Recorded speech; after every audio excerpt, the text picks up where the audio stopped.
আমি ছোট করে দুইটা খবরের দিকে আপনাদেরকে নজর দিব।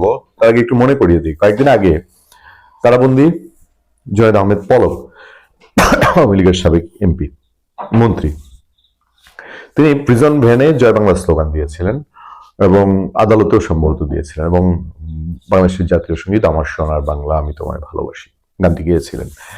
সেই জন্য তাকে কারাগারে তার যে বিশেষ সুযোগ সুবিধাগুলো ছিল, ডিভিশনপ্রাপ্ত সুযোগ সুবিধা, সেগুলো বাতিল করা হয়েছে। তার আত্মীয় স্বজনের দেখা সাক্ষাৎ বাতিল করা হয়েছে। টেলিফোনের যে সুযোগ সুবিধা ছিল ফ্যামিলির সঙ্গে কথা বলে, সেগুলো বাতিল করা হয়েছে। সেদিন আমরা বলেছিলাম যে একটা আইন বাংলাদেশে কোথায় আছে, যেটা কাদের স্মৃতিকে প্রশ্ন তুলেছিলেন যে বাংলাদেশের জয় বাংলা বললে, স্লোগান দিলে গ্রেফতার হতে হবে, এইটা কোন আইনে আছে, এটা একটু পরিষ্কার। অথবা যদি একটা অধ্যাদেশ জারি করা হতো যে জয় বাংলা স্লোগান এটা ফেসিবাদ হ্যান তেন, এরকম যা ইচ্ছা একটা প্রজ্ঞাপন জারি করলে বলতে পারতাম যে এই প্রজ্ঞাপন অনুযায়ী আপনারা কেউ জয় বাংলা স্লোগান খানা দিবেন না। এখন দেখেন আমাদের সামনে যে পত্রপত্রিকার যেসব খবর, সেই খবরগুলোতে কি আমরা জানতে পারছি যে এই জয় বাংলা স্লোগান এতই অপরাধ। ধরেন যে এর মধ্যে গতকালকে 15 ডিসেম্বর আমরা দেখলাম যে মনোনয়ন পত্র কিনতে গিয়েছিল যুবলীগ এক লোক, তাকে অ্যারেস্ট করা হয়েছে, ডিবি অ্যারেস্ট করেছে। পরে বলা হচ্ছে যে তিনি জুলাই আন্দোলনে মামলার আসামি। আচ্ছা, দেখেছি যে ফুল দিতে গিয়েছে বিজয় দিবসে, সে ছাত্রলীগের লোক, ছাত্রলীগ কর্মী। তো কেন ফুল দিতে গেল, তাকে ধরে নেওয়া হয়েছে। এবারের খবর হচ্ছে যে আমি যে দুটো খবরের দিকে আপনাকে নজর দিব। পাবনার ঈশ্বরদীতে বিজয় দিবসের শহীদদের প্রতি শ্রদ্ধা জানানোর পর মুক্তিযোদ্ধাদের জয় বাংলা স্লোগান দেওয়াকে কেন্দ্র করে হট্টগোল হয়েছে। এ সময় মুক্তিযোদ্ধার এক সন্তানকে মারধর করে স্থানীয় কয়েকজন। তাহলে কি আপনি আর ব্যাখ্যা দিবেন বলেন? স্বাধীনতা যুদ্ধটা কি দিয়ে হয়েছিল? জয় বাংলা স্লোগান দিয়ে। জয় বাংলা স্লোগানটা দিলে পরে পাকিস্তানিদের আত্মা একদম খাঁচার পাখি উড়ে চলে যেত। তো এখন জয় বাংলা স্লোগানটা মুক্তিযোদ্ধারা যদি দেয়, কেন দেওয়া যাবে না? তাহলে এখনো কি পাকিস্তান বাবাজিরা যারা এই দেশে খুব এখন সানন্দে স্বাচ্ছন্দ্যে আসা যাওয়া করতে পারছেন, যে ওই তাদের অতিথিরা তাদের এই জয় বাংলা স্লোগান শুনলে তাদের আবার পিলে চমকে উঠবে, আবার সেই 55 বছর আগের কষ্ট মনে পড়ে যাবে, এই জন্য জয় বাংলা স্লোগানটা নিয়ে হট্টগোল লাগায় দেয় কেউ স্লোগানটা দিলে পরে? মঙ্গলবার সকাল 10টার দিকে ঈশ্বরদী শহরের আলহাজ মোড়ে মুক্তিযুদ্ধের বিজয় স্তম্ভ প্রাঙ্গণে ঘটনা ঘটে। প্রত্যক্ষদর্শী সূত্রে জানা যায়, মহান বিজয় দিবস উপলক্ষে ঈশ্বরদীতে ভারতীয় প্রশিক্ষণপ্রাপ্ত বীর মুক্তিযোদ্ধাদের পক্ষ থেকে আনুমানিক সকাল 10টার দিকে, মানে ভারতীয় প্রশিক্ষণপ্রাপ্ত বীর মুক্তিযোদ্ধাদের পক্ষ থেকে সকাল 10টার দিকে আলহাজ মোড়ে মুক্তিযুদ্ধের বিজয় স্তম্ভে পুষ্পার্ঘ অর্পণ করা হয়। এর নেতৃত্বে ছিলেন মুক্তিযুদ্ধকালীন কোম্পানি কমান্ডার মুক্তিযোদ্ধা কাজী সদরুল হক সুধা।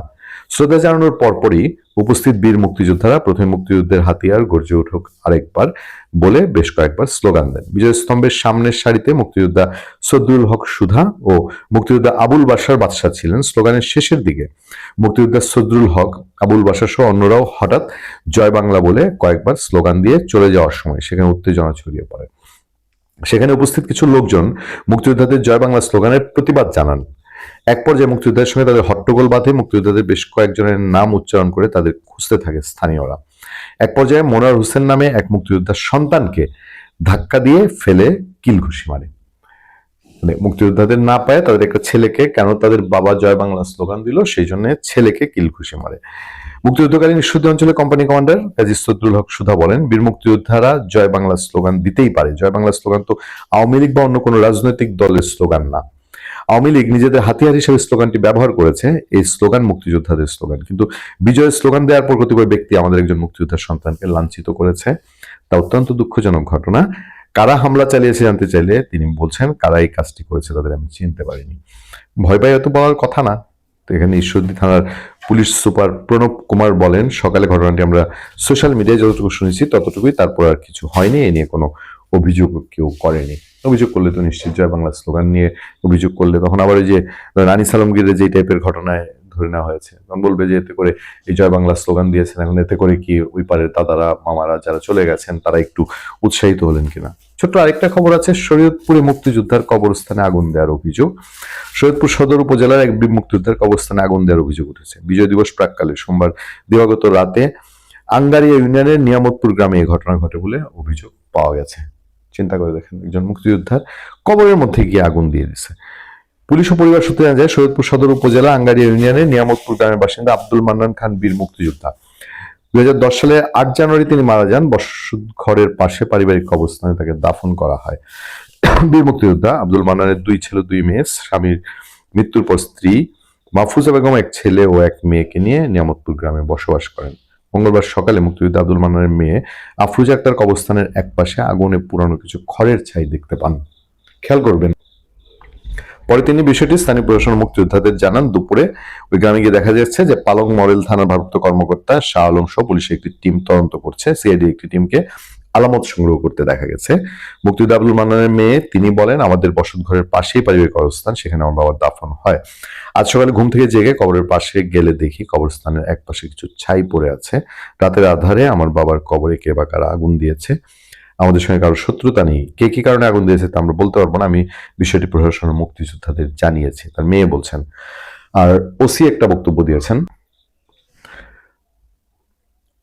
ঘটনাস্থলে পালং মডেল থানার ওসি শাহ আলম তিনি বলেন, আমরা ঘটনাস্থলে এসে দেখলাম বসতঘরের পাশে একটি পারিবারিক কবরস্থান রয়েছে। সেখানে বীর মুক্তিযোদ্ধা আব্দুল মান্নান খানের কবর রয়েছে। কবরস্থানের এক পাশে কিছু খড়ের ছাই পড়ে আছে। মনে হচ্ছে কেউ হয়তো আগুন দিয়েছে। আমরা বিষয়টি তদন্ত করছি, অভিযোগ পেলে আইনি ব্যবস্থা গ্রহণ করা হবে।